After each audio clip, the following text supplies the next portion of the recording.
Hi மக்களே, welcome back to our channel. So இன்னைக்கு வெள்ளிக்கிழமை. நம்ம சாமிக்கு வந்து இங்க பூலாம் கிடைக்காது, ஆனா மல்லிகை பூ செடி கிடைச்சிச்சு. நான் வாங்கி வீட்டுல வச்சிருக்கேன். இங்க காமித்தாங்க, இலையே அதிகம் இருக்காது, ஆனா மல்லிகை பூ பாருங்க எவ்வளவு பூத்திருக்குன்னு. ஸோ சூப்பரா பூத்திருக்கு.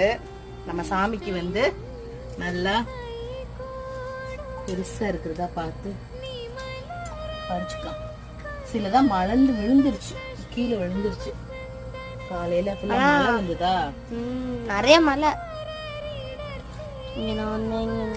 எல்லாம் அழகா இருக்குல்லம்மா பார்க்கவே.